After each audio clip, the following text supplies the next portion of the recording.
Chapter 21. Rewards of performing the Mayur Kshetra Yatra. Om Shri Ganeshaya Namaha. Bhrushanti said, O Devas, now I shall tell you about the severe punishment meted out by Bhairava to those residing in the Kshetra and performing prohibited deeds. A Kshatriya lived in the Mayur Kshetra. He would waylay travelers in the forest and loot them. He was a philanderer and interested only in indulging in food. Despite residing in the Mayura Kshetra, he would commit sins as a means of livelihood for his family. He would commit rape without remorse. He did not acknowledge caste differences. Once, in an inebriated state, finding his sister alone, he raped her. What more need be said?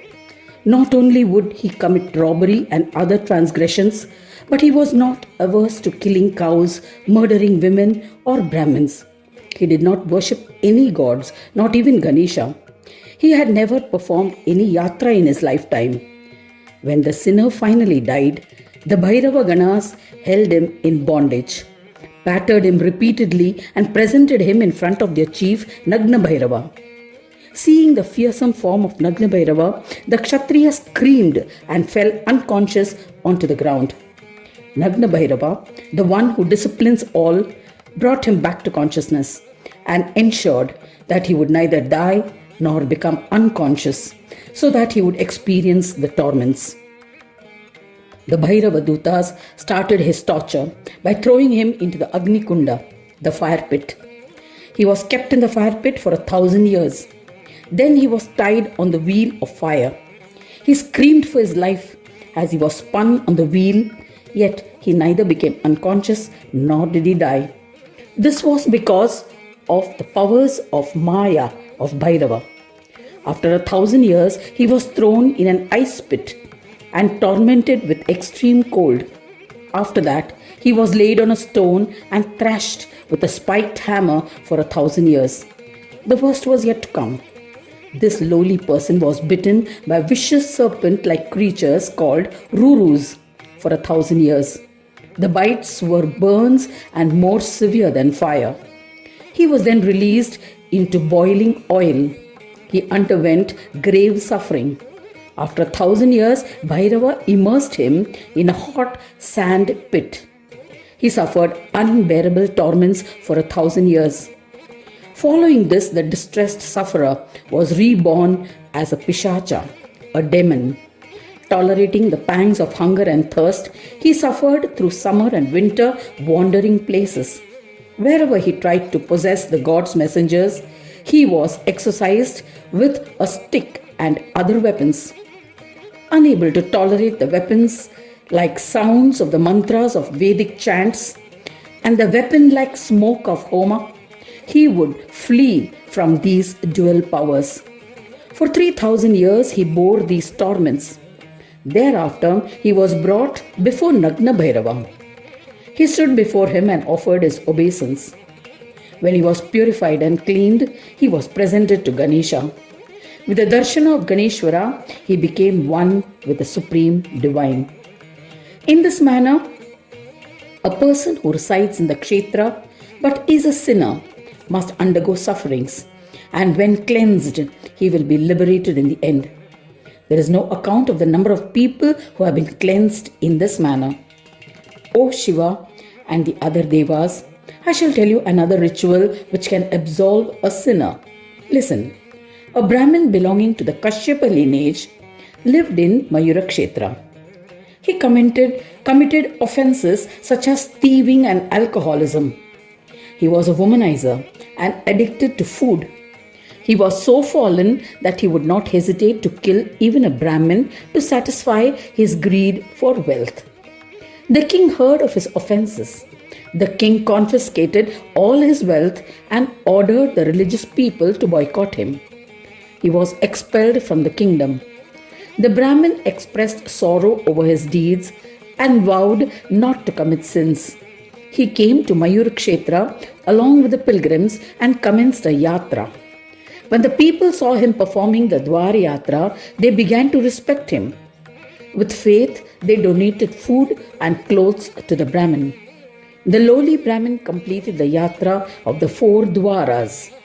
On Panchami, he broke his fast, and on the next day, that is Sashti, he succumbed to a venomous snake bite. Since he had died in the Mayur Kshetra, the Bhairavas took him to their chief Nagna Bhairava. Nagna Bhairava showed him the site of the torment-inflicting areas, gave him a tour of the terrifying torture rooms, and then took him to Vignesha.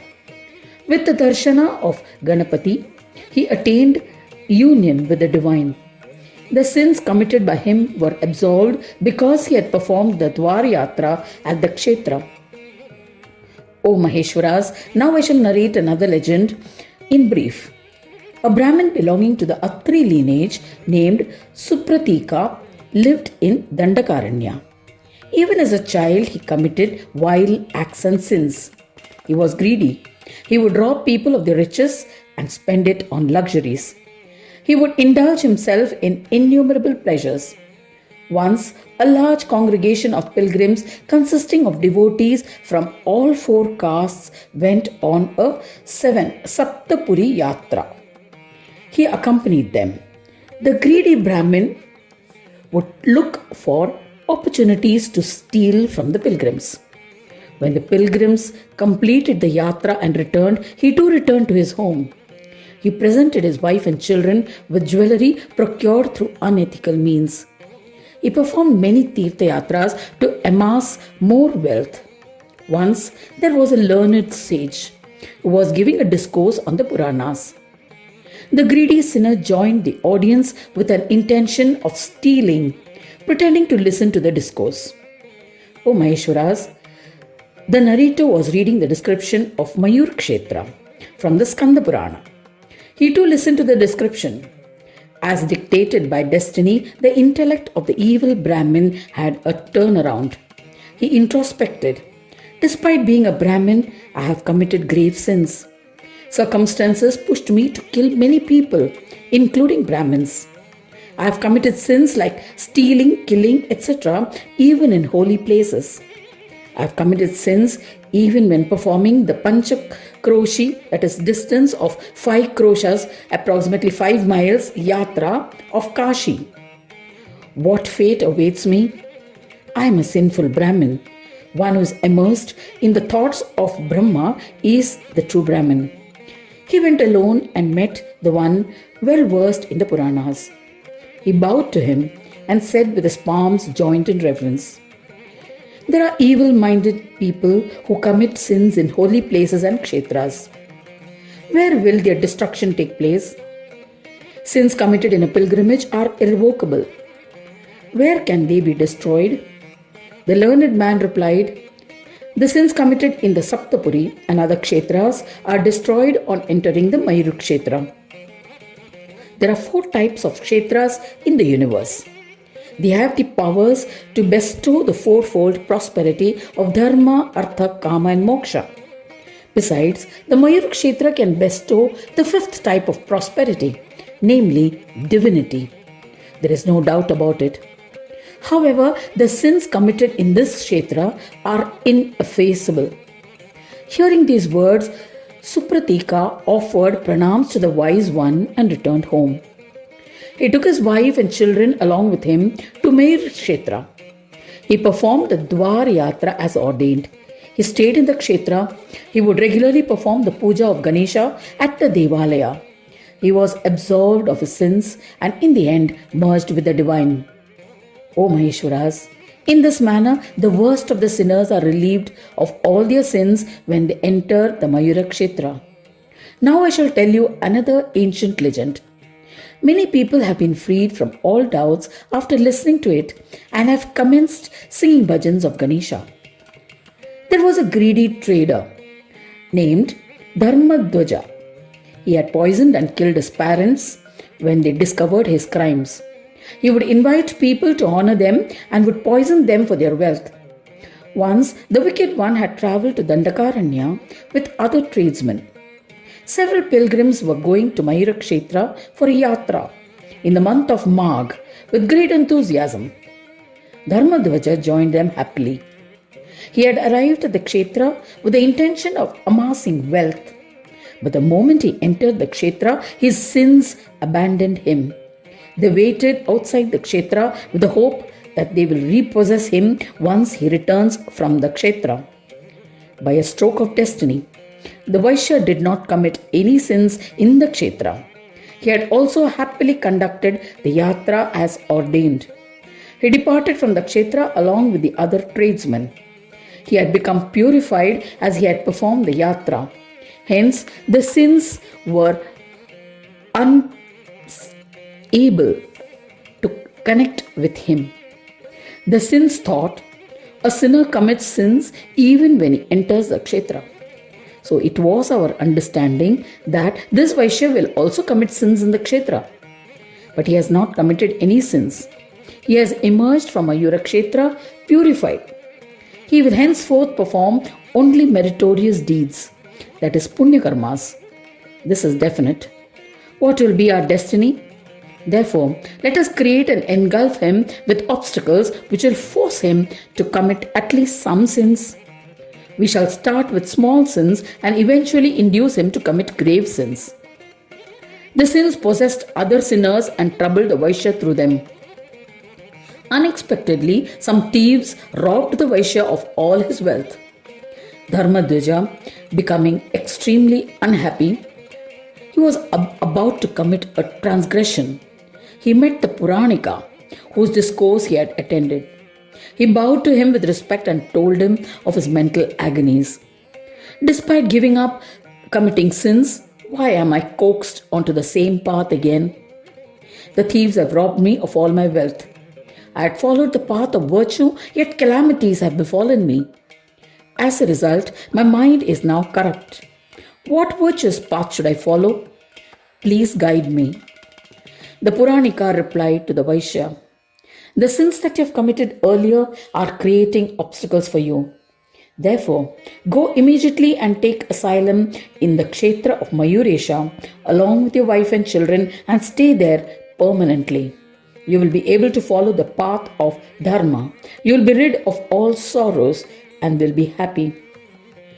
Hearing the Puranika's advice, Dharmadhvaja offered pranams with palms joined in reverence and returned to Mayur Kshetra.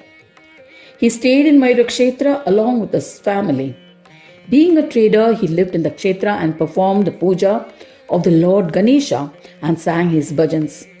His sins would wander outside the Kshetra and were disintegrated, unable to harm him. In the end, Dharmadhvaja merged with the divine. O Devas, therefore a sinner should permanently seek asylum in the Mayur Kshetra. One who is blessed with the pleasures of materialistic world or the one who is blessed with heavenly pleasures cannot be compared in terms of the happiness experienced by the lowly one residing in Mayur Kshetra. Living there, one can attain divinity effortlessly. This place is incomparable to any other place in the entire universe. Anyone who reads, listens, or narrates the glory of Mayur Kshetra will be absolved of all his sins and will follow the path of Dharma.